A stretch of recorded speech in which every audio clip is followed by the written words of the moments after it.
Hello बच्चों, आज video का सेकंड पार्ट में लेके आ गया हूं। आज मुझे लगा कि मेरे पास थोड़ा समय है तो मैं आपको सोचा लेक्चर सेकंड लेक्चर भी दे दूं। देखो, मैंने पिछली वीडियो में थोड़ी सी एक गलती से एक चीज बोल गया था कि ये यूनिवर्सल इंडिकेटर होता है। ये होता है यूनिवर्सल इंडिकेटर, यूनिवर्सल इंडिकेटर। मैं यहां पे एक चीज बोल गया था यूनिवर्सल इंडिकेटर पे कि ग्रीन जो होता है वो न्यूट्रल होता है, यानी ना तो एसिड होगा ना बेस होगा। मैंने बोला था अगर कलर रेड आ रहा है, ऑरेंज आ रहा है, येलो आ रहा है तो ये सारे एसिड होंगे। लेकिन मैंने इधर जब बोला था कि यह ब्लू, इंडिगो या व्हाइट आ रहा है तो वो एसिड होंगे। मैंने एसिड बोल दिया था, ये बेटा बेस होंगे। क्या होंगे? ये बेस होंगे, एसिड नहीं होंगे। मैं वहां गलती से लग गया था, सो सॉरी। आप याद रखना, अगर बहुत ज्यादा रेड आ रहा है तो स्ट्रॉन्ग एसिड, बहुत सारा ब्लू आ रहा है तो स्ट्रॉन्ग बेस होगा। बेस, मैं वहां एसिड बोल गया था। बात समझ में आ गई? इधर वाले सारे एसिड और इधर वाले कलर आ रहे हैं तो सारे बेस, लेकिन इधर चलते जाओगे तो स्ट्रॉन्ग होते जाएंगे, इधर चलते जाओगे तो स्ट्रॉन्ग होते जाएंगे। मैंने ऐसे एरो का निशान ऐसे लगाया था, तो थोड़ी मिस्टेक थी, उसके लिए सॉरी भाई, हो जाती है गलती, क्या करें। हाँ भाई, आज बढ़ते बेटा हम preparation of acids. Preparation of acids यानी एसिड को बना के देखेंगे हम। प्रिपरेशन ऑफ एसिड्स, बेटा हम एसिड को बना के देखते हैं कि एसिड बनते कैसे। बहुत छोटा सा लेक्चर, ज्यादा बड़ा नहीं, ध्यान से पढ़ना। हमने लास्ट वीडियो में ये पढ़ा था एसिड्स क्या होते हैं, उन्हें पहचानते कैसे हैं और एसिडों की बेसिसिटी कैसे फाइंड करते हैं, ठीक है ना। अब यहां एसिडों को बना के देखते हैं, बहुत इजीली आपको समझ में आ जाएगा। सबसे पहले बनाएंगे बेटा हम नॉन मेटल। फर्स्ट है हमारा एक कोई नॉन मेटल लेंगे हम, नॉन मेटल प्लस उसमें हाइड्रोजन ऐड करेंगे। क्या करेंगे? हाइड्रोजन ऐड करेंगे हम, ठीक है ना। यानी by non metal plus hydrogen. इसके लिए आप डायरेक्ट एक फॉर्मूला याद रखना कि जब भी हम कोई नॉन मेटल लेंगे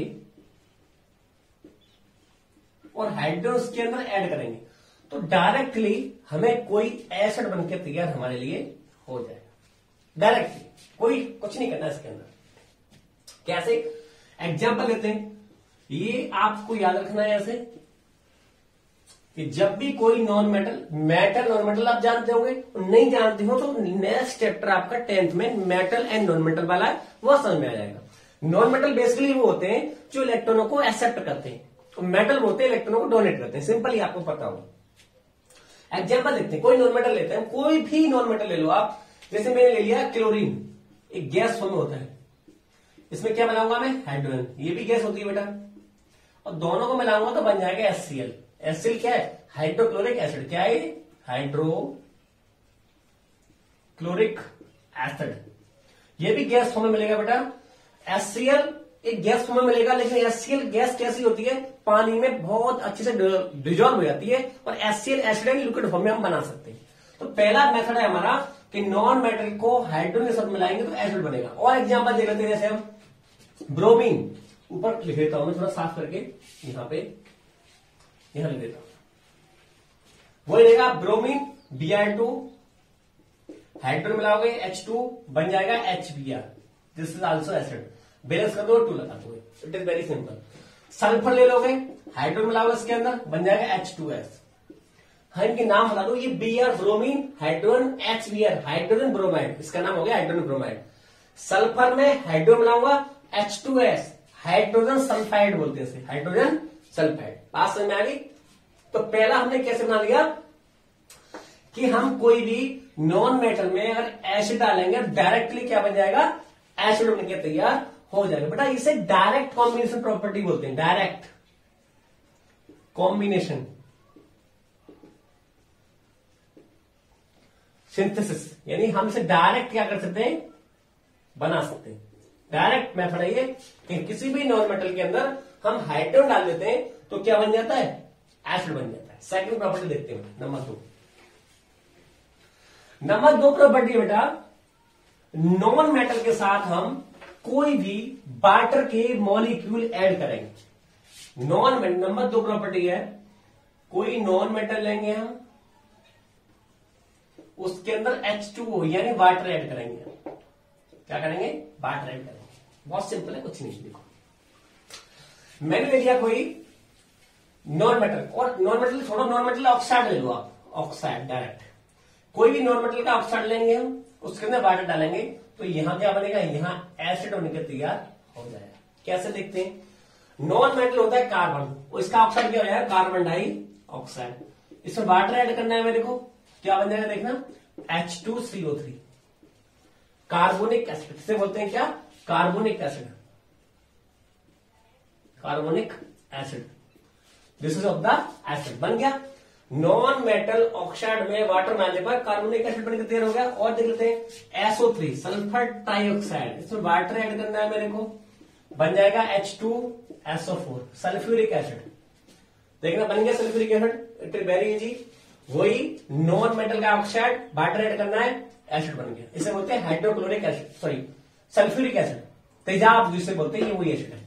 एक और एग्जांपल लेते हैं आप, नो प्रॉब्लम। और एग्जांपल ले लो, जैसे मैं ले लिया SO2, अब की बार SO3 लिया था, अब की बार SO2 ले लेता हूं, प्लस H2 बन जाएगा H2SO3 सल्फ्यूरस एसिड बोलते हैं इसे, क्या बोलते हैं, सल्फ्यूरस एसिड। इसका एक एग्जांपल हो रहा है, बहुत इंपॉर्टेंट है वो। एक एग्जांपल हो रहा है, जैसे मान लो मैं ले लिया NO2 nitrogen dioxide, non metal oxide, plus water add करेंगे। बेटा यहां पे क्या होता है, नाइट्रिक एसिड बनता है HNO3। लेकिन होता क्या है, ये जो होता है ये मिक्स फॉर्म में होता है, यानी इसके और भी NO2 हो सकते हैं इसके अंदर, तो HNO3 के साथ साथ ये HNO2 भी बनाता है। अब ये क्या होता है, HNO2।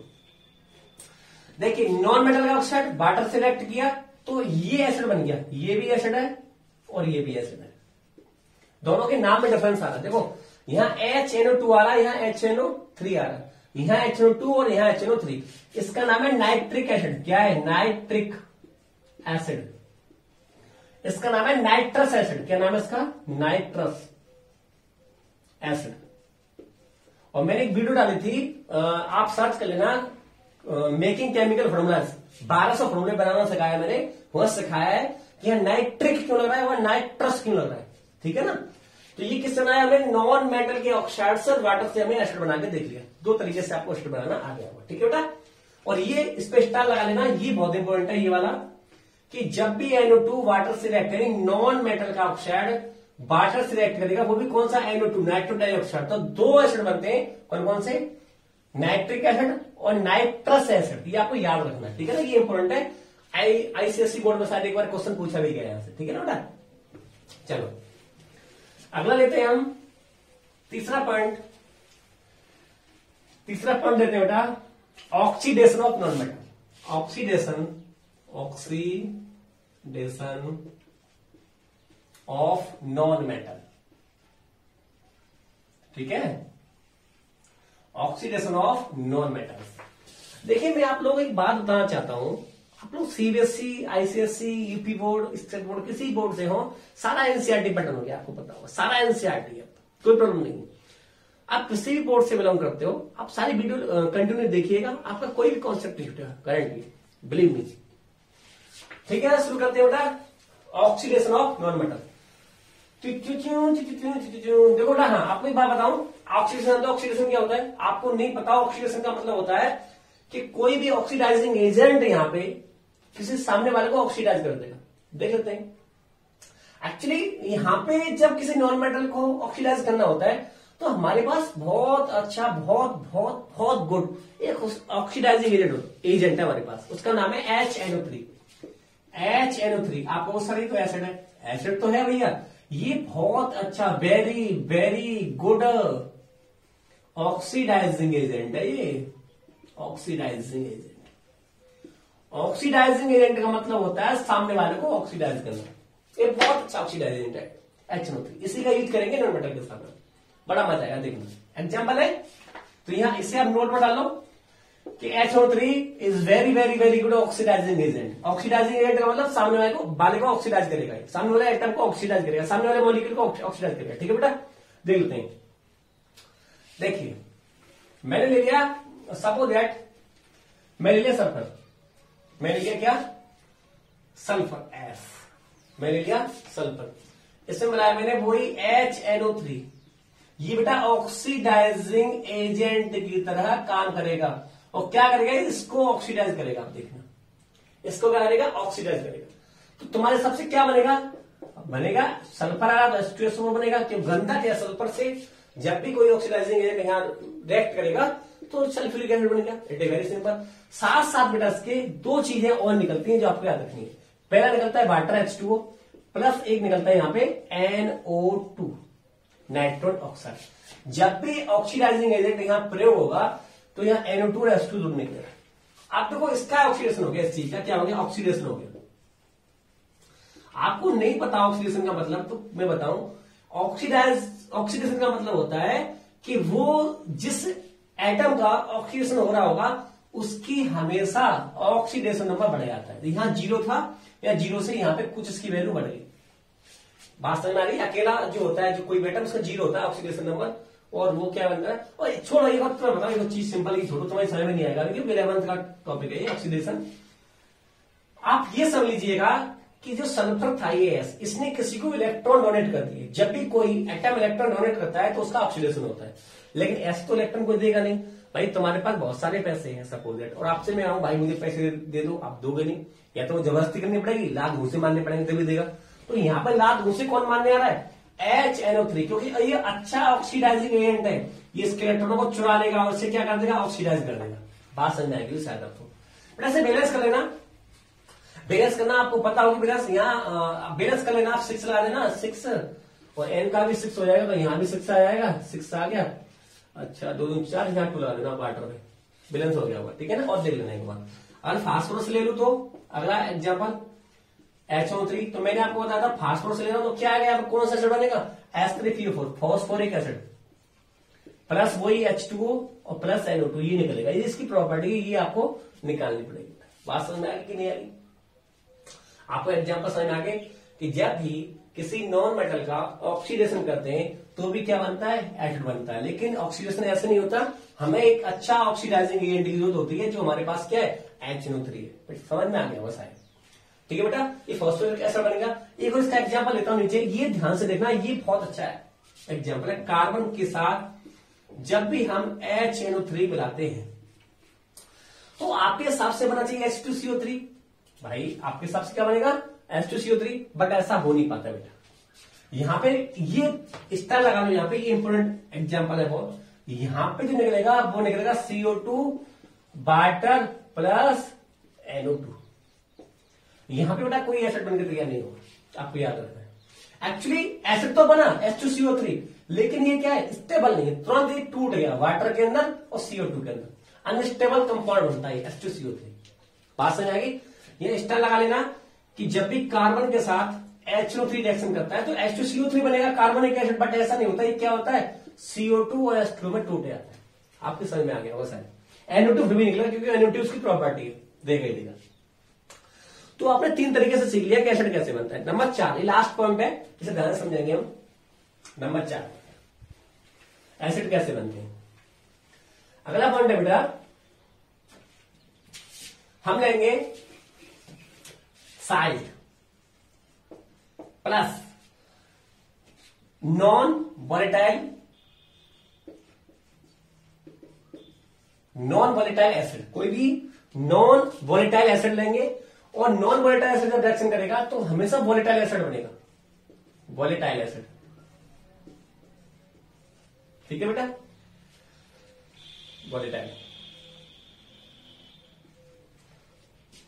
ये वोलेटाइल एसिड क्या होता है, बात आती है कि वोलेटाइल एसिड क्या होता है। देखो बेटा मेरी बात सुनिए, एक होता है वोलेटाइल एसिड, ये समझ लीजिएगा। एक होता है नॉन वोलेटाइल एसिड,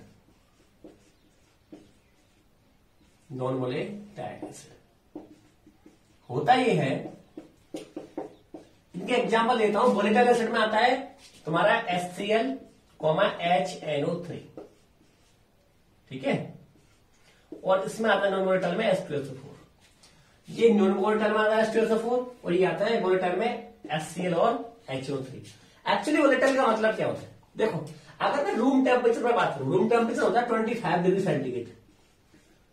देखो हमारी केमिस्ट्री में जितनी भी रिएक्शन होती है वो किसी न किसी फिक्स टेम्परेचर पे होती है, और हमारे यहाँ पे मोस्टली रूम टेम्परेचर को बहुत ज्यादा प्रेफर किया है। रूम टेम्परेचर का मतलब होता है जिस रूम में जिस जगह पे जो रिएक्शन हो रही है उसका टेम्परेचर 25 डिग्री सेंटीग्रेड हो, उससे बोलते हैं रूम टेम्परेचर। अगर रूम टेम्परेचर पे मैं सभी एसिडों को रखूं तो वोलेटाइल का मतलब होता है ये एसिड क्या है, ये वेपोराइज हो जाएंगे, क्या जाएंगे, ये वेपर में चेंज हो जाएंगे, ये वेपोराइज हो जाएंगे, वेपोराइज।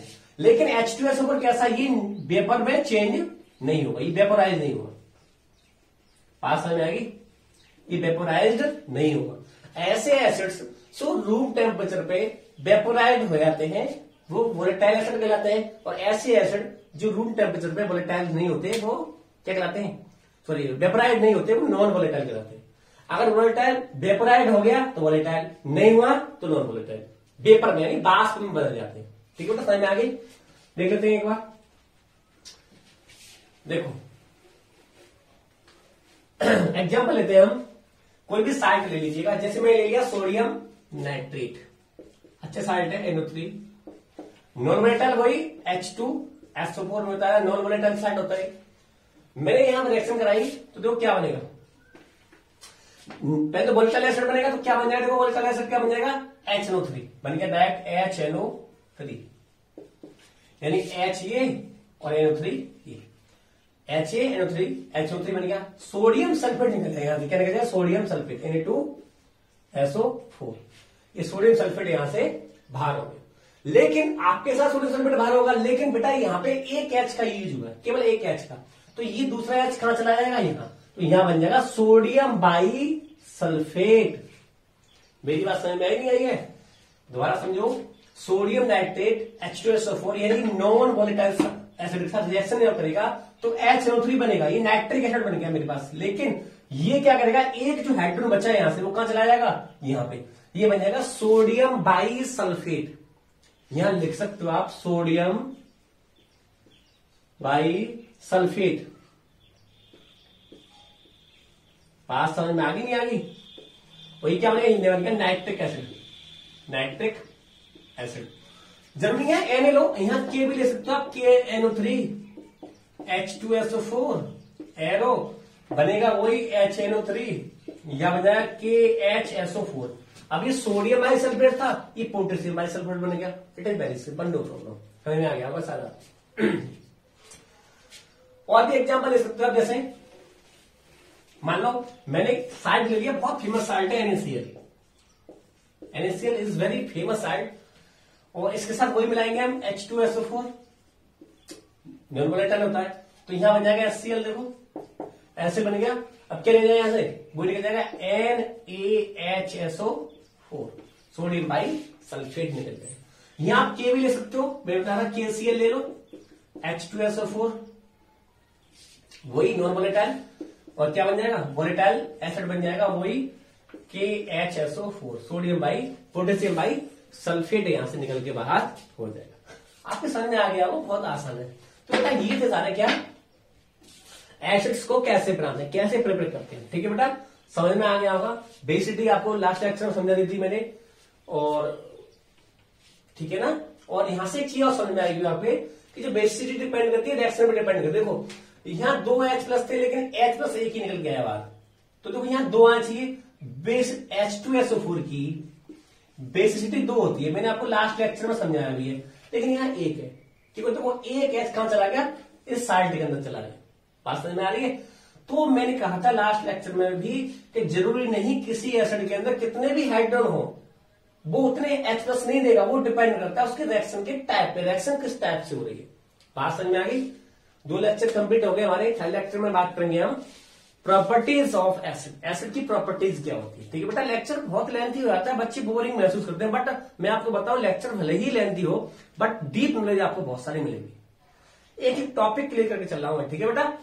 चलो नेक्स्ट लेक्चर मिलते हैं, ठीक है, गुड बाय।